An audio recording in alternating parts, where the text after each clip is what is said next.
Video শুরু হয়। Video শুরুতে আমরা দেখতে পারি যেখানে মেন ক্যারেক্টার সব বাকি সবাই হিউম্যানদের ভিলেজে যাওয়ার জন্য পুরোই রেডি বা বলতে পারো প্লেস চলে বসেছে। তখন মেন ক্যারেক্টার তাদেরকে একটি কাপড় দিয়ে পরে চলো এগুলো চেঞ্জ করে নেওয়া যাক। তারপর তারা চেঞ্জ করে নেয়, মেন ক্যারেক্টার চেঞ্জ করে নেয়, মেন ক্যারেক্টার চেঞ্জ করে বলে আমরা অলমোস্ট গ্রামে চলে এসেছি। তারপর তারা তিনজন মিলে সেখানে যাওয়া শুরু করে দেয়। হঠাৎ করে মেন ক্যারেক্টার তখন দেখে যে সাকিব হাসানের মাথায় কিছু একটা নড়তেছে।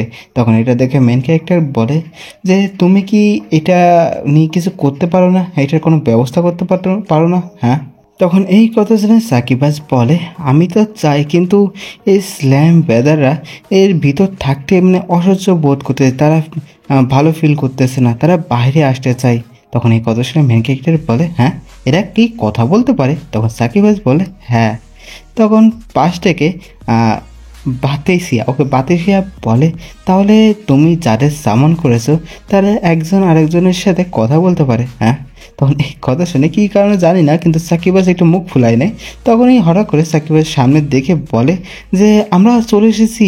তারপর আমরা দেখতে পারি তারা তিনজন মিলে সেখানে যাওয়া শুরু করে দেয়। তখন হঠাৎ করে সেখানকার গেট কিপার মেন ক্যারেক্টারকে আটকে বলে ওয়েট, এটি ব্যাকটেরিয়ার এরিয়া, এখানে তোমাদের বিজনেস কি? হ্যাঁ। তখন এই কথা শুনে মেন ক্যারেক্টার বলে আমরা অ্যাডভেঞ্চারার, আমরা অনেক দূর থেকে আসতেছিলাম, অনেক ক্লান্তর জন্য এই ভিলেজে ভাবতেছিলাম একটু রেস্ট নেওয়ার জন্য ভাবতেছিলাম।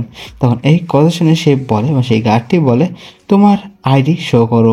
এই কথা শোনা মাত্রই পিছন থেকে হঠাৎ করে বাতাসে আসে, তার হাতটি তার সামনে মুখের সামনে ধরে বলে এটাই আমাদের আইডি। এই কথা বলে তার ম্যাজিক পাওয়ার অ্যাক্টিভেট করে তাকে পুরোপুরি কন্ট্রোল করে নেয়। কন্ট্রোল করার পরে সেই গার্ডটি বলে আপনারা এখন ভিতরে যেতে পারেন, স্বাগতম, ওয়েলকাম। এই কথা শোনা মাত্রই তারা সবাই মিলে যাওয়া শুরু করে দেয়। কিন্তু তখন মেন ক্যারেক্টার মনে মনে ভাবতেছে এটা একটু বেশি সোজা ছিল না? হ্যাঁ। তারপর তারা ভিতরে আসার পর ভিতরে অবস্থা দেখে তারা অনেকটাই অবাক হয়ে যায় আর খুশি হয়ে যায়। তখন বাতাসিয়া বলে ওয়াও, এই জায়গাটি সত্যি অনেক সুন্দর। তখন এই কথা শুনে মেন ক্যারেক্টার বলে এই জায়গাটা, এই লাইফটা অতটা খারাপ না, কিন্তু এখানে যে ফিলিংস, মানুষজনের যে ফিলিংস, সেটি অত বেশি ভালো কিছু না। তখন এই কথা শুনে পাতিসিয়া বলে তুমি এটা কী করে বলতে পারতেছো? তখন এই কথা শুনে মেন ক্যারেক্টার বলে তুমি ভালো করে দেখো, এখানকার যে খাবার দাবার কত পরিষ্কার পরিচ্ছন্ন, অনেক তাজা খাবার, মানে খুব ভালো পরিবেশ। আর এখানকার বাচ্চারা দেখে মনে হচ্ছে এরা অনেক বেশি খুশি। কিন্তু তুমি যদি ভালো করে খেয়াল করো এখানকার যারা বড় প্যারেন্টস যারা, তারা অত বেশি খুশি না, তারা অত বেশি মানে ভালো অবস্থায় নাই, তারা একটু দুঃখী টাইপের। এটা দেখে ভালো করেই বোঝা যাচ্ছে। তখন এই কথা শুনে বাতিসিয়া বলে ও, বুঝতে পারছি। এই কথা তারা বলতেইছে তখনই হঠাৎ করে একটি ছেলে আমাদের সাকিব এসে সেটা হঠাৎ করে একটা গুঁতো খেয়ে যায়। তখন এটা দেখে সেই ছেলেটি বলে আমাকে মাফ করে দিন, আই এম সো সরি। এই কথা বলা মাত্রই ভাত হিসেবে অনেক বেশি রেগে যায়, বলে তোমার এত বড় সাহস, এই কথা বলে কিছু একটা করতেই যাবে। তখন মেন ক্যারেক্টার বাতিসের সামনে আসে আর বলে যে একটি বাচ্চার পর ওরকমভাবে করা দরকার নেই, ওকে যেতে দাও।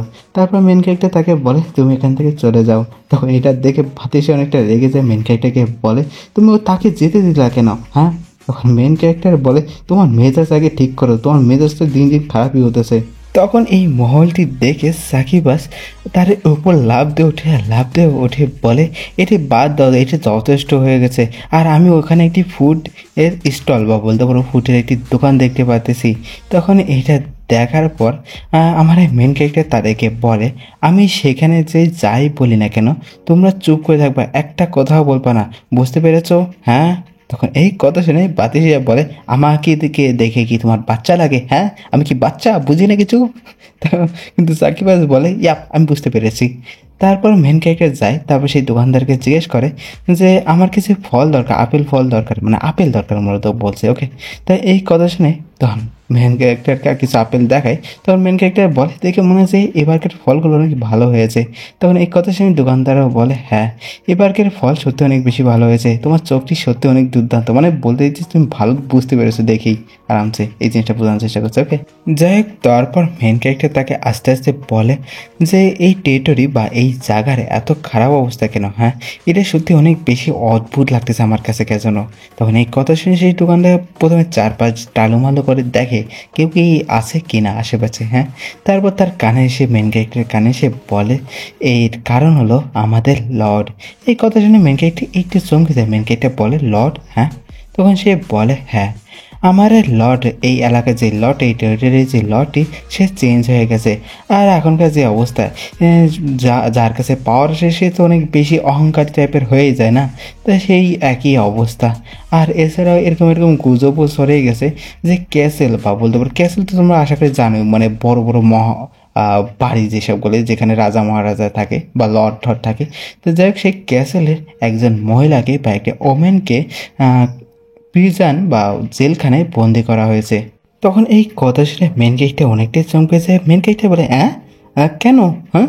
তখন সেই কথা শুনে বলে দোকানদার যে আমি জানি না কিসের জন্য, কিন্তু এই জিনিসগুলো ভালোভাবে আমাদের কি কোনোদিন বলাও হয় না, কি বলতেও পারবো না।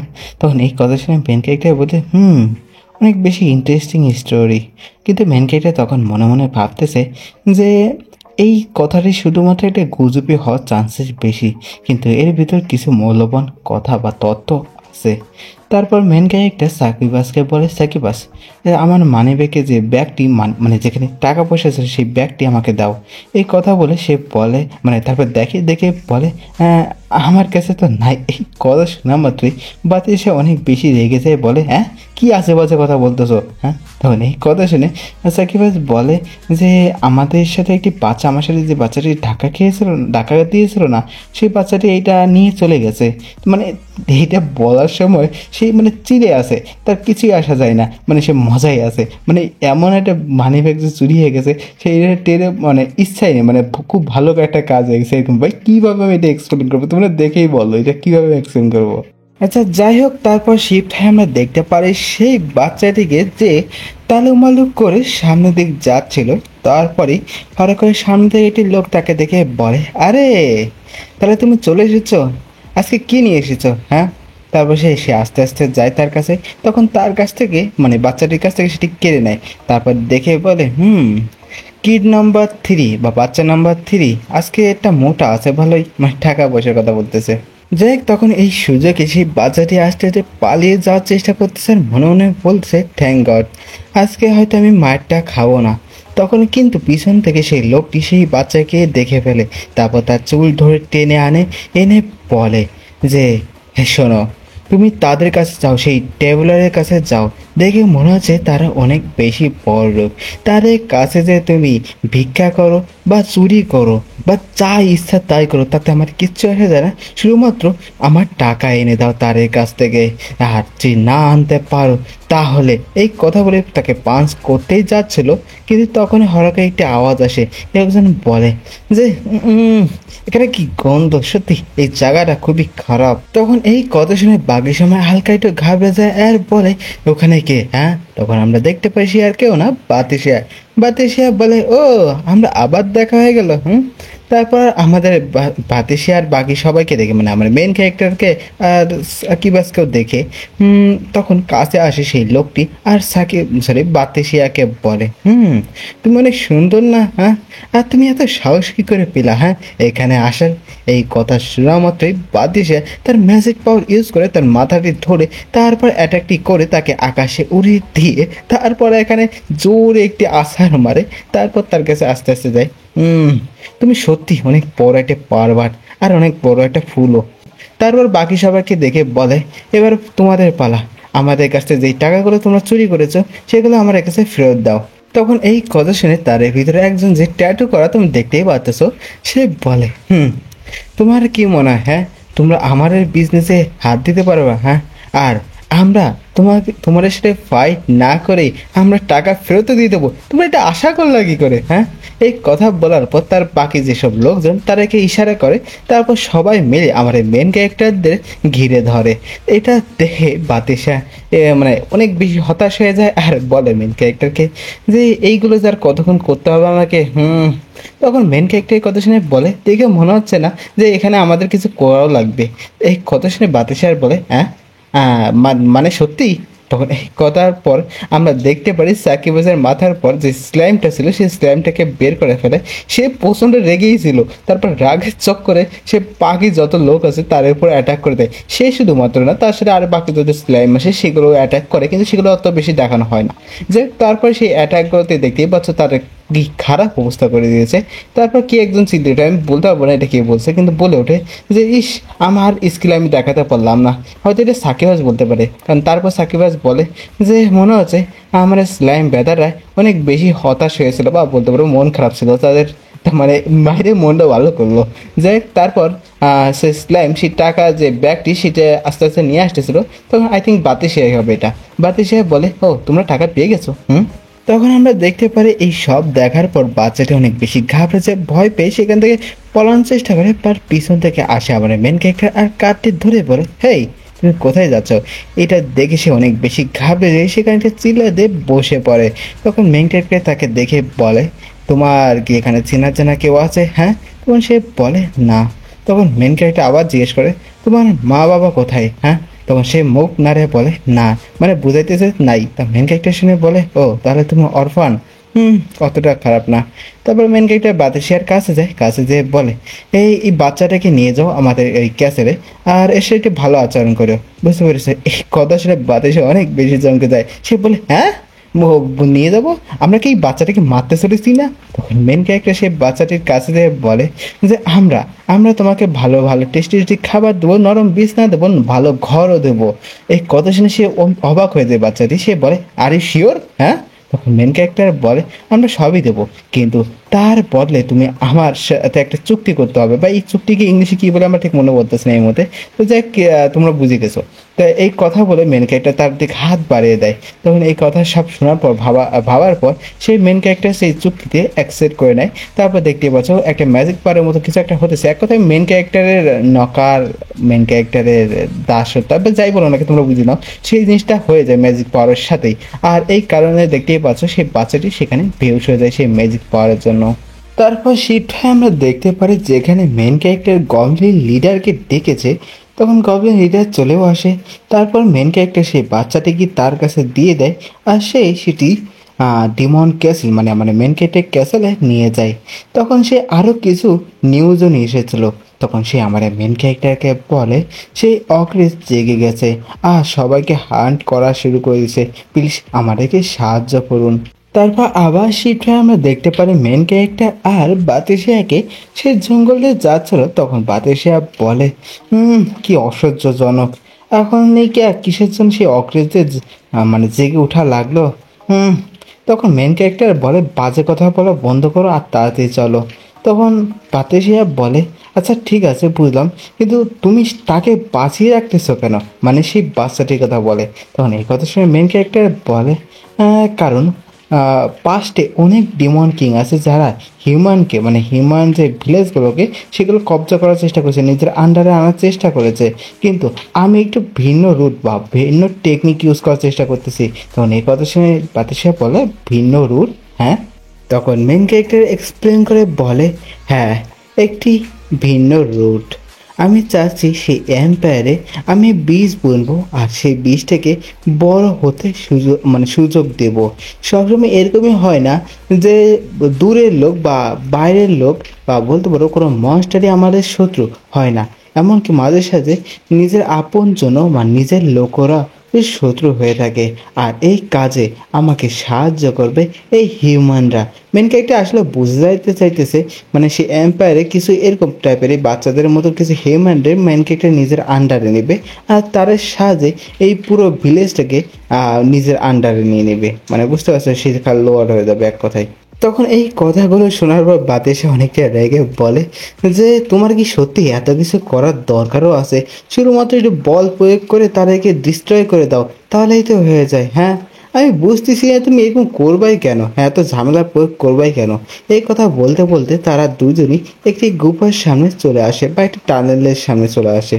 তারপর আবার শিফট হয়ে আমরা দেখতে পারি পিসফুল হিউম্যান ভিলেজে, যেখানে সাকিবাস আকাশে উঠতেছিল। তখন হঠাৎ করে সে কিছু গহনা দেখতে পারে, সেগুলো চকচক করতেছে। এটা দেখে সে সেদিকে দৌড়ে চলে যায়, ভাই দৌড়ে যায় না উড়ে চলে যায়। সে বলে শাইনি শাইনি।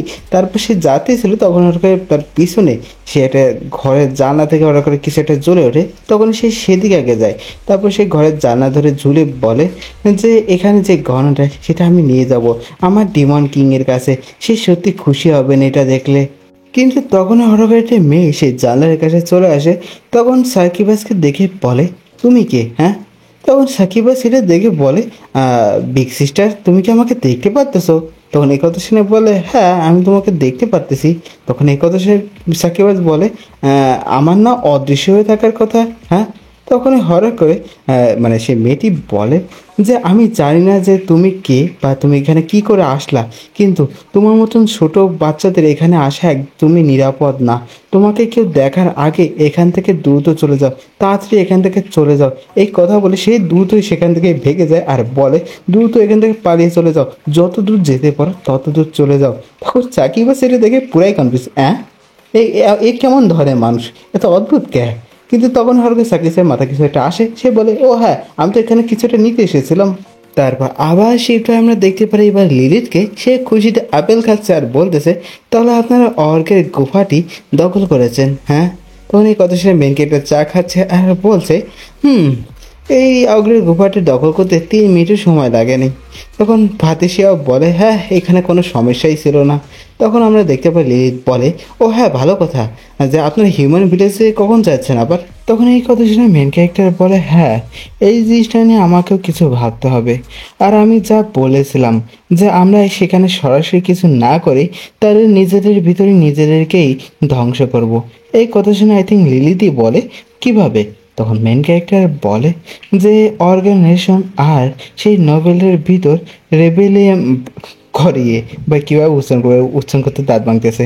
যাই হোক, তখন এই কথা শুনে লিলিথ বলে তাহলে এটা তো রেবেলিয়াম হবে না, এটা হবে যে টেরিটরি ফাইট। মানে বলতে চাইতেছে মূল কথা আমি তোমার বুঝাই বলি, যে মেন ক্যারেক্টার চাইতেছে সেখানকার যে একটা সোসাইটি মেন ক্যারেক্টার যে কিছু লোকজনকে নিজের আন্ডারে রাখবে না, তাদের সাহায্যে একটা গ্রুপ তৈরি করবে আর সেই গ্রুপের সাহায্যে বাকি নভেলদের সাথে ফাইট লাগায় সেই নভেলদের হারায় ফেলবে বা নিজের আন্ডারে নিয়ে নেবে, এরকম কিছু একটা। ওকে, যাই হোক, তারপর মেন ক্যারেক্টার আরও বলে সবচেয়ে বড় সমস্যা হলো আমরা এমন কোনো নবল ভাই নবল ওকে এরকম নাম আবার নবেল বানায় ফেলে, ওনার যে ডাক্তার ইউনুসকে যে নবেল দেওয়া হয়েছে সেটা না কিন্তু নবল। যাক ভাই, উচ্চারণটি সমস্যা হতে পারে, আমারও সমস্যা হতে পারে, বলতে পারবো না, কিন্তু আমি যা উচ্চারণ পাইতেছি তাই কইতেছি। মেন ক্যারেক্টার বলে আমরা এরকম করে নবলকে কোথায় পাবো যে আমার সাথে জয়েন্ট হবে, হ্যাঁ আমাদের সাহায্য করবে? তখন এই কথা শুনে পাতে সাহেব বলে যে আমরা যেই দোকানদারের কাছ থেকে শুনেছিলাম সেই লেডি নামে সেই মহিলাটির সম্পর্কে, সে যদি সত্যি সেই গুজবের কথা আন্দাজে সত্যি যদি থাকে তাহলে আমরা তার কাছ থেকে সাহায্য পেতে পারি। তখন মেন ক্যারেক্টার এটা দেখে বাতিশাকে একটু খুঁজা দিয়ে বলে দেখে মনে হচ্ছে যে এখন থেকে সব কিছুতেই তোমার সাহায্য আমার খুবই দরকার। ভাই বুঝতেই পারছো, বাতিশার মতন যে সবসময় রেখে রেখে থাকে সেও এরকম ভালো একটা আইডিয়া দিতে পারে। তো সেই জিনিসটা মেন ক্যারেক্টার মজা করতেছে তার সাথে। যাই তারপর মেন ক্যারেক্টার বলে ও তাকে জাগাও, তাকে কিছু প্রশ্ন করার আছে, মানে সেই বাচ্চাটির কথা বলতেছে, বুঝতে পারছো?